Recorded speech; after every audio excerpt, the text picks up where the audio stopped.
Hey guys, this is Kayla with Kay Let Me Talk. Here with me, I have Doug Austin and Dick Gallegos. It's an honor to have you guys here. Well, thank you. Thank you for having us. I know that you have been such an inspiration and a light in prison ministry and so many other things. So, yeah, it's an honor to have you. Thank you. Yeah, and I will have Doug take over from here. All right. And thank you for having, thank you for doing this for us, because one of the things is Dick has been such a great inspiration to me. I mean, I wouldn't be here without this man here. I mean, he has brought Christ into my life.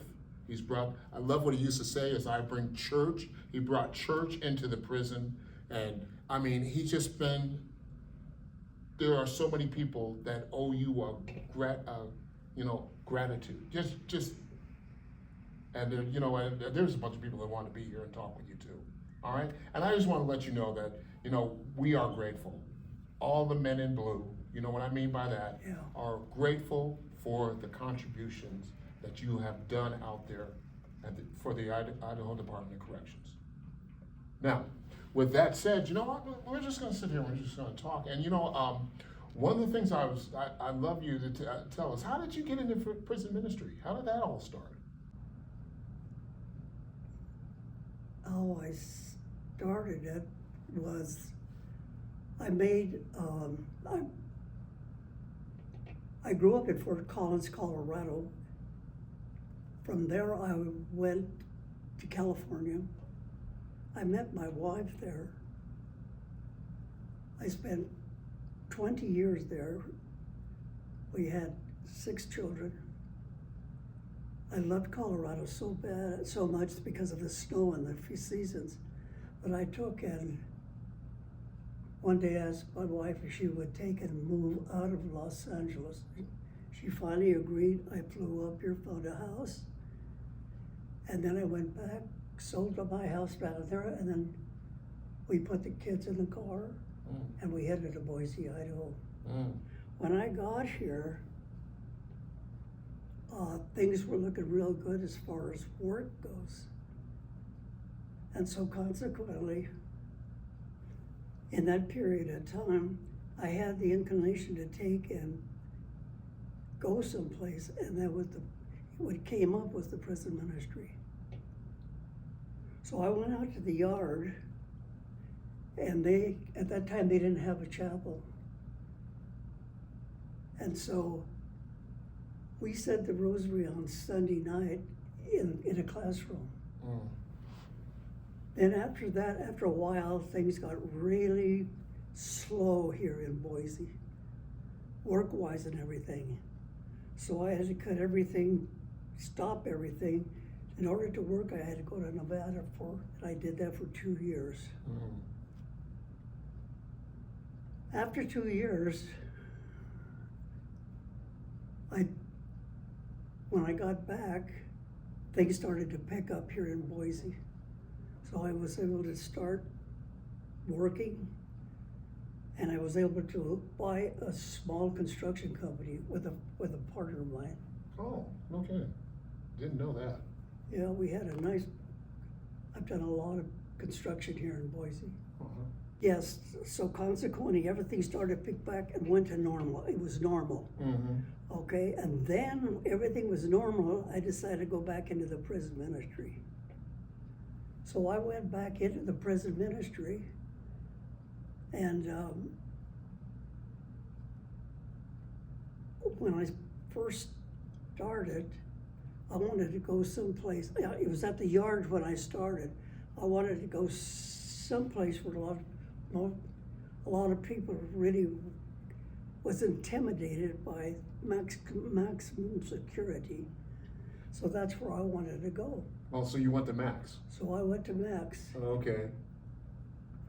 When I got to Max, my partner was Don Mathern, and I was saying community service with him. I was just following him. And about a month or so afterwards, the guys would come up and they'd be real ruly. And so one night I was just sitting there while Don was giving us a service, And I said to myself, you know, I don't need this. I quit. Oh. I quit. I don't, no mas, no more. So on my way home, okay, at that time I never had any spiritual books, but what I did have was my Bible, okay? And when I got home the next morning, what I used to do normally was just take that Bible and open it up, and wherever my fingers hit, was the story for the day for me. Mm-hmm. This particular morning, I did the identical thing. And it fell on Matthew 25, where it says, the Lord separating the sheep from the goats. I read that, and them letters, they just didn't sit on, they just like elevated. And when they did that, something happened inside of me that I started developing a relationship with him. Mm-hmm. At that time also I had a pamphlet or a small book of Mother Teresa. And when I read that, and the love that she had for people in the slums. So I went, and after I read all of that, one of the things that stood out, that her and her nuns, they would go into the slums, and these people were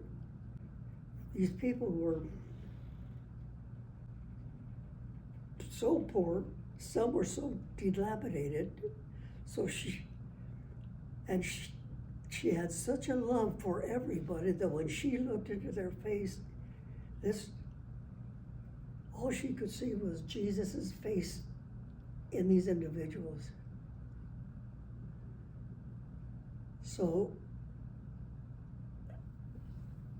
her and her nuns would pick these people up, put them on their car, take them back to the convent. There she would clean them up, and from there, a lot of them died, and I don't know how many, but anyhow, they died with dignity. They were all. So after I read that, it changed my attitude. Prior to that, I had a different attitude about inmates, about prison ministry, prisoners, especially the guys that killed somebody. After I read all of that, I went back out, and my attitude changed. And why? Is because I looked at these guys different. I looked at all these guys with respect. I looked at these guys, they made a lot of mistakes, and then I looked at myself and I said, hell, I made a lot of mistakes myself. Who do I think I am? So, consequently, my attitude changed there. And I started seeing all of the inmates, treating them with respect. Human beings, just like, we are all children of Almighty God. That was the beginning. After that, every Monday night I was out there for 2 years. Sometimes I would go by myself. I'd be serving about 16 guys came up, and it was 2 years. After 2 years, the private prison was built out there. You know what I'm talking about? Mm-hmm. ISCI. And I can't remember who asked me. They asked me if I could go over there and help recruit people, volunteers for that. I didn't know the first thing about how to recruit people, but I met a nun, and she says, we were talking about it. She said, why don't you go to Napa? They have a prayer meeting on Tuesday night. So I did, went, at the prayer meeting, and I got to talk to a couple of guys, and I'll be darned if a couple of guys never decided to come with me. I made it a point that services were on Sunday. That's the day of church. So that's it started, and eventually we wound up with about 10 wonderful people, volunteers. And then the women's writer program started. They asked me if I would go over there and start that up. So I went over there and I started that one up. Volunteers. And then from there, I went to the farm. After this was, both of them are going, then I went to the farm, and they had a dilapidated, That old trailer. I'm sorry? That old trailer they had out there. They had a dilapidated old trailer out there. Yeah. So as times went on, while I was there, the churches that were going there, they pulled together the dollars, even so much as the Catholic Church, and they bought a double wide, set it out there, and they wanted it to be a beautiful little chapel. So at that time, I turned around, and when that was done, then I went back to the yard. When I went back to the yard, it was on Tuesday night. I walked in there, I couldn't, the Catholic Church had 2 hours on Tuesday night. 1 hour's worth was with volunteers. The second hour was supposed to be Bible studies, but it didn't seem like a Bible study to me, so I went to the powers that be and I told them I want to take a stop out there Tuesday night, and we're going to start Sunday night at 6 o'clock, and we're going to have Mass at 6 o'clock. And the first hour, the second hour, we're going to have Bible studies, okay? So that came about. I felt like I wanted to take and send this prison ministry re-entry throughout the whole state.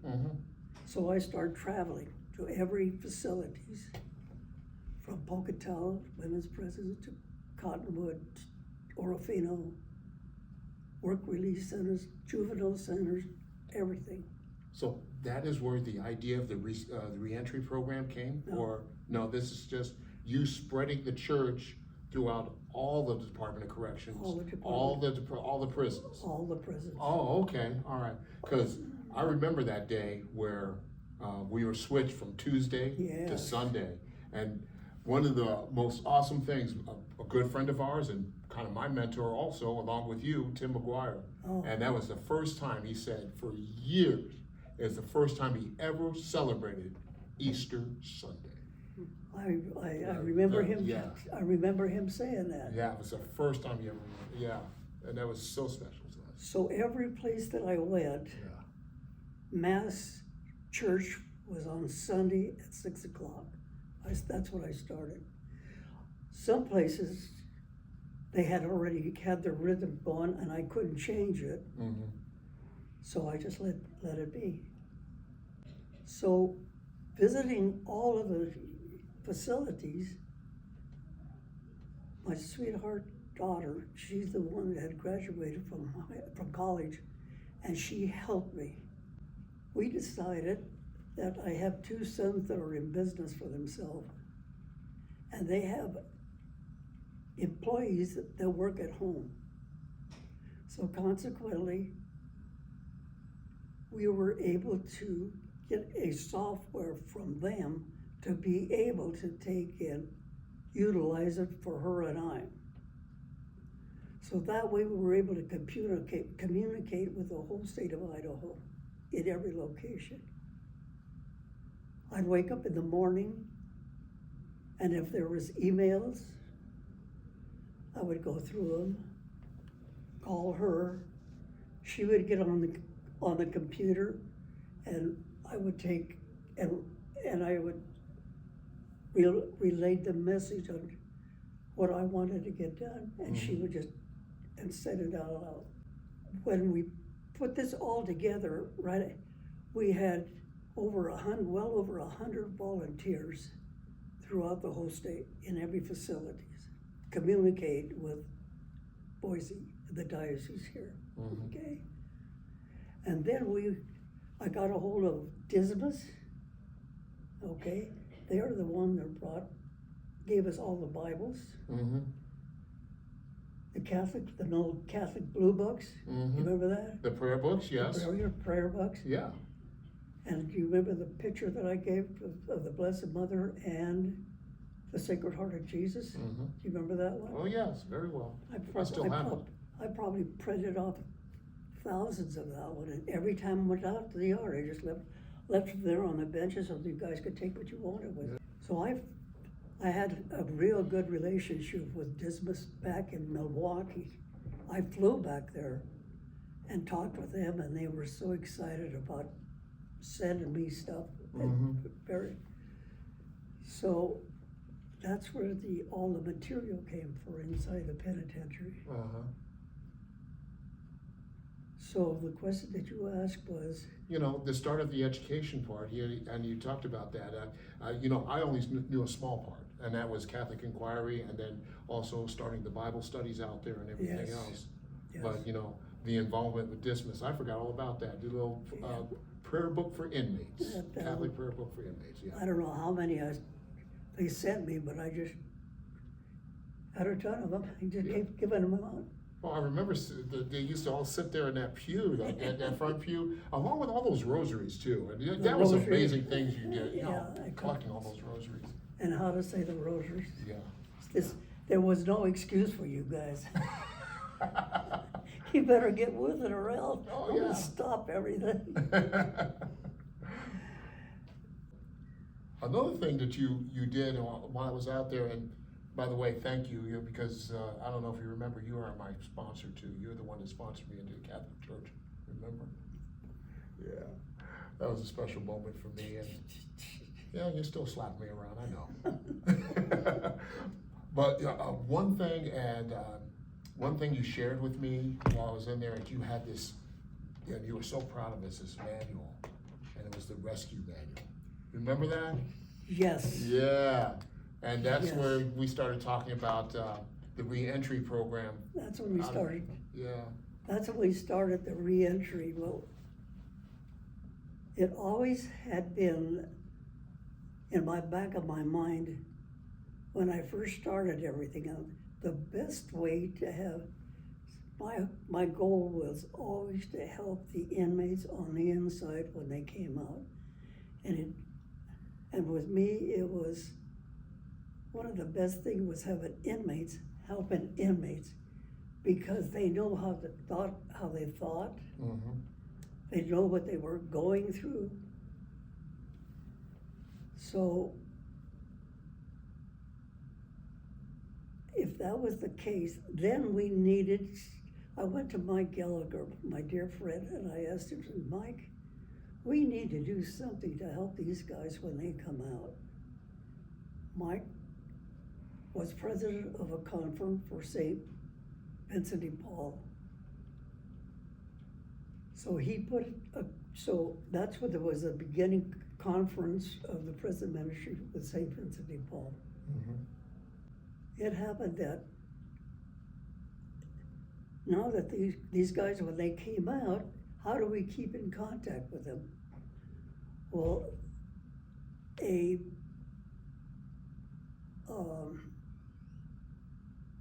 hotline was made. When you come out, you call that line, and the prison minister, the entry would get a hold of two guys and send it to you and give you your needs: clothing, food, children's clothing, everything for so that's how the re-entry start. And I met a real neat guy at Max. His name was Mike Rennick. Mike Rennick really latched on to the re-entry, and he's been doing such a marvelous job. I heard this, but I don't know how true it is, but I'm sure it's almost true, that the prison ministry in Boise, Idaho, the diocese of Boise, is probably one of the best prison ministry in the state, even in the country. So Mark Rennick is the one who is in charge. They're going to send him with all the information back to the main place in St. Vincent de Paul, back east. I thought, wow. So I could just keep seeing how it's growing. Okay? As of right now, we got wonderful volunteers over there, and that re-entry is just exploded and just going like crazy right now. So, but it was guys like Doug here and Mark that took and helped and knew how to help the guys that were coming out. So that made my life easier. Well, I'll tell you what, it really blossomed. I mean, you know, starting with St. Vincent de Paul, and then it reached back in by creating, I can't remember the name, I think it's called City of Lights or something like that, inside the prison itself, where it was a resource center for guys like myself who were preparing to get out. We go over there, we find halfway houses, we find all this stuff is listed, Yeah. but it all came from the seed that you planted, which was starting the re-entry out here. That's what I wanted to do. I went, and I mean, when you mentioned that, I couldn't remember where I went to find that. I really don't remember where to find it, but I knew that there was all these places that you could go to. Mm-hmm. So I just picked it up, and here you are. Yeah, because in that manual, they had a list of food pantries, place to get housing vouchers, all that stuff. It was all listed right there, and it's like, My daughter put that together. oh yeah. Teresa did. Uh-huh. Matter of fact, when we were talking the other day, she couldn't figure out where she put that at. So, but she's the one that put that together. Mm-hmm. She had a lot of talent, which I was very grateful for. So that's how, and then afterwards, I didn't think that was necessary anymore. Maybe it is, but now when these guys came out, now they had the opportunity to meet face to face with guys that went inside, that visit with the guys that came out, to be able to know exactly where to take with it. Mm-hmm. I think one of the neatest thing was, most important was bicycle, clothing, food, things that was really important for these guys. And then we were able to take and get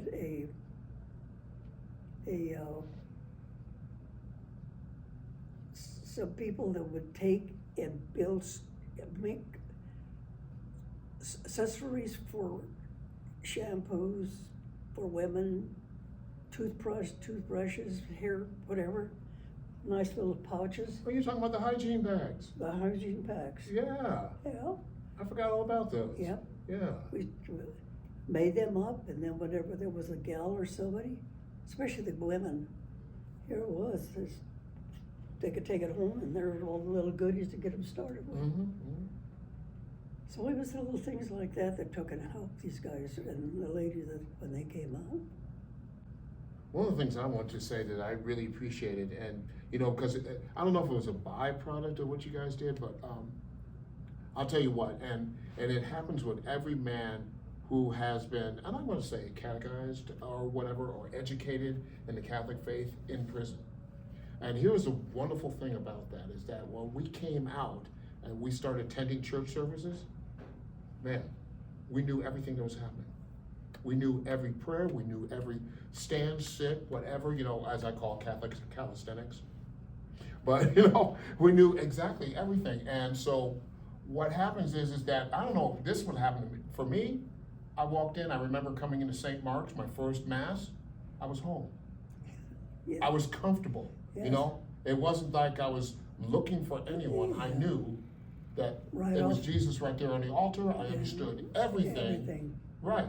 And that's all because of, I'm sorry, to me, this is the funniest thing I've ever, I always remember you doing this, going up and down the aisles of the chapel with, everybody has a missalette, and if you weren't paying attention, you would come over and go, we're on number 5, or we're on number, you know, and you would just walk the aisles and just make sure everybody was right. We were in. very fortunate that I was able to find a place out of California that had missiles that were in English and in Spanish. Okay, so consequently, if I went into, like, for example, Canyon County, it was all Spanish and English because that's all they were in, there was Hispanics. So we'd open up and I would take and have them, I would get guys to be able to read the readings, Mm-hmm. and then I would take and read the gospel, and then it had a reflection. It was perfect. Mm-hmm. Mm-hmm. So that was very, very good. I mean, yeah, because the educational component of that was excellent, by far the best. One thing I have to just stop for a minute, Uh-huh. and one thing that was really beneficial for all you guys out there, number one, was Father Camacho. Mm-hmm. Yes. He was the leader of the parade.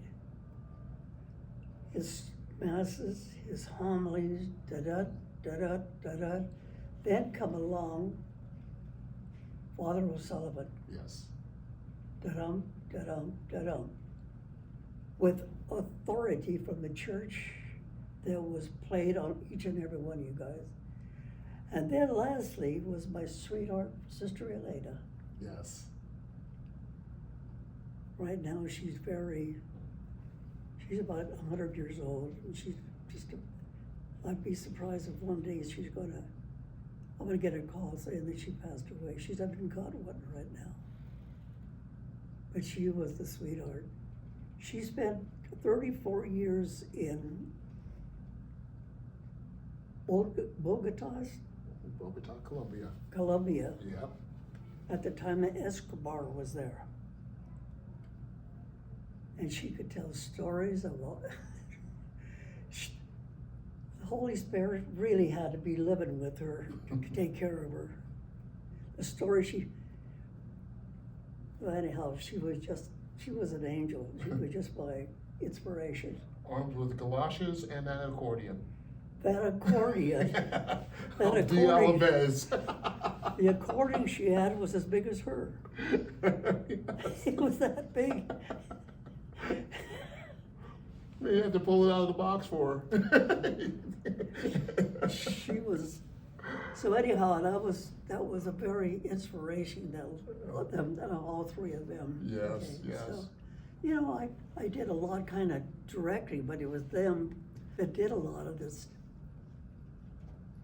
So, anything else from the reentry did you think of? No, you know, because that was so helpful for a lot of us to know that there was somebody waiting for us. I mean, you guys, the reentry program arranged rides for us, you know, especially for guys like me who are not from Idaho at all. Oh, yeah. Yeah, so, you know, being able to, wow, how am I gonna get out of here? You know what, I got a date, how am I gonna get out of this place, you know? But there was someone there, you know, a ride, and My question to you, when you got out and what we were doing on the outside, did you feel comfortable with it? How about other inmates, did they feel comfortable with it? Was it the right thing we did? it was the right thing you did, Okay. seriously. By far, you know, a lot of us, you know, because of circumstances, may not have our families involved okay. or anything like that. And what I loved about the church and what I loved about what you guys did was you stepped in to help us at our toughest moments.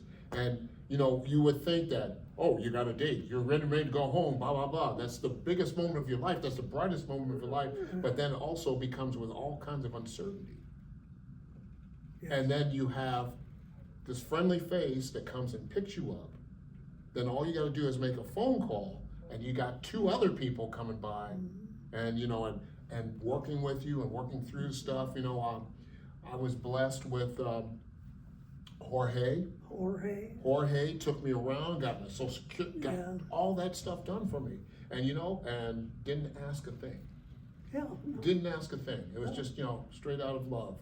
And that's what happens, that's what's happening with St. Vincent de Paul and the reentry program, is that you guys are doing these things at no cost to us, but just straight out of love. Yeah. And Well, helping that's us the get something intention. done. Yeah. So, Now, I think the reentry is pretty well covered. so what's next? What do you think is next? What is Dick's dream? My next dream is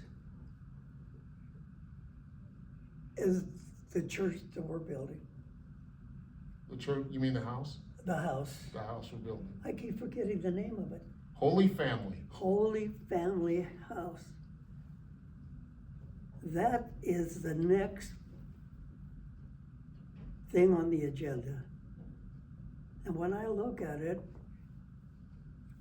2 people that I know that really, well, I guess I should say 3. Teresa, my daughter, was the one that helped me, number 1. Number 2, for the reentry was Mark Rennick. And now it's you. Okay? Now it's your vision to go with it. So consequently, you remind me a lot of me many years ago. I'm running out of gas. I just can't keep up hardly anymore. But you got a lot of energy in you right now to start this. And it is, you'll be surprised how he brings thoughts to you for each move. Okay, all you gotta sit back and let him run it.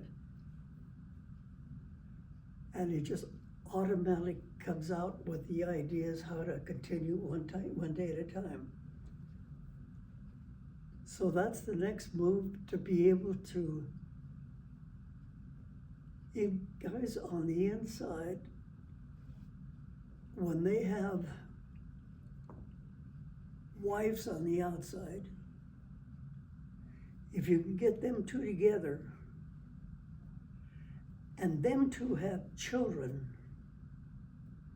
and if you could take and get all 3 together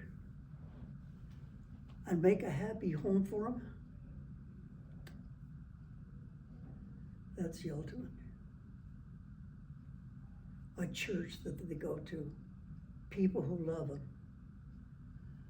I was many years in Ada County Jail, visiting inmates, bringing in material to read. I used to see some of the beautiful girls, young girls in there, and my mouth just fell to the floor. Full of tattoos, and they were probably, when they got incarcerated, they were under the influence. So being under the influence, of course, their mindset was to steal to get more for this. So that always, now that you're going to start this, that will be the combination of everything. You know what I'm saying? All put together. And it's all, and the whole thing, all of it, years after years, talk after talk, it's all about love. Period. He wants us to love everybody, no matter who it is, no matter what you look like, no matter where you've been. He wants us, everybody, to love everybody. And I made a statement one time, if everybody in the pen would take and get on their knees and say one Our Father a day, can you imagine what happened to that pen out there? Mm-hmm. It'd be powerful. One or other. Every day in the morning, they all got up, got on their knees, thanked the good Lord, and said, "One Our Father," for that day. I can't imagine the repercussion of that. Oh, I can. Oh, I can. So, right now, in my lifetime, everything is about love, family, wife, children, kids. So, Doug, you got some work ahead of you. It sounds like I do. I got big shoes to fill, I'll tell you that much. I mean, everything that you've done, just I'm telling you, it will come about. mm-hmm. It will come about if you just let go and do. Let go and do. Let go and let God, let do. Let Him lead you. All right. Well, you know what? Thank you for coming in and sharing your story with us. No, seriously, man. You know, this is part of my dream to be able to sit down, talk with you, get it recorded, everything else. This is awesome. This was awesome. You didn't have to read a thing, did you? No, you did. All right, and man, again, I'm just one person, but I represent a grip of men Oh, out there in the prison I know who you do. appreciate everything you have done from the beginning to now. You continue to inspire us. You continue to encourage us. You know, you say you don't have enough gas, you got plenty of gas. You got plenty, because you're lifting all of us up. All right? Each and every day when we think about why we're doing this, whether you're there or not, why are we here having these meetings? Why are we going through all this? Is to hold up your legacy. Because this is your legacy. I mean, you know, from the beginning, the start of the prison ministry, to the start of a home in which men and women and children can possibly go through it. right. Just go through it. Yeah. And get mommy and daddy together. Mm-hmm.